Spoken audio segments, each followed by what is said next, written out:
తెలంగాణలో సంచలనం సృష్టించిన ఫోన్ ట్యాపింగ్ కేసులో కీలక పరిణామం చోటు చేసుకుంది. మాజీ deputy commissioner of police Radhakishan రావుకు ఈ కేసులో A4గా ఉన్న విషయం తెలిసిందే. అయితే ఈ కేసులో రాధాకిషన్ రావుకు నాంపల్లి కోర్టు మధ్యంతర అనుమతి ఇచ్చింది. తన తల్లికి అనారోగ్య సమస్య కారణంగా బెయిల్ ఇవ్వాలని రాధాకిషన్ రావు కోర్టును కోరారు. ఇవాళ ఉదయం 11 గంటల నుంచి మధ్యాహ్నం 3 గంటల వరకు కోర్టు అనుమతి ఇచ్చింది. దీని మరింత సమాచారం మా క్రైమ్ ప్రతినిధి నిర్మల అందిస్తారు. నిర్మల. అవును సంతోషి, ఈ ఫోన్ ట్యాపింగ్ కేసులో మాత్రము కీలక పాత్రగా ఉన్న నిందితుడు రాధాకిషన్ రావుకు ఈ రోజు మాత్రము నాంపల్లి కోర్టు కొన్ని గంటల వ్యవధితో మాత్రము అనుమతినిచ్చింది.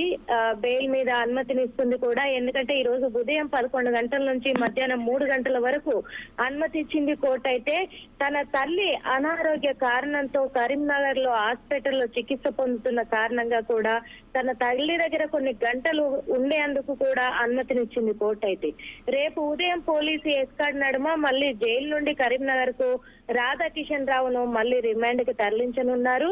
కానీ రాధాకిషన్ రావు మీద మరి ఇంత ఫోన్ ట్యాపింగ్ కేసులో నిందితుడిగా A4గా ఉండడం వల్ల కూడా తన నుంచి ఇంకా వివరాలను కూడా రాబట్టే అవకాశాలు ఉన్నాయి. మరి ఆ వివరాలు వెల్లడవుతున్న తరుణంలో కూడా మళ్ళీ తన తల్లి అనారోగ్య పరిస్థితి విషమించడంతో కూడా తనకి ఈ అనుమతిని ఇవ్వడం కూడా, బెయిల్ మీద అనుమతిని ఇవ్వడం జరిగిందని కూడా కోర్టు అయితే నిర్ణయించింది. సంతోషి.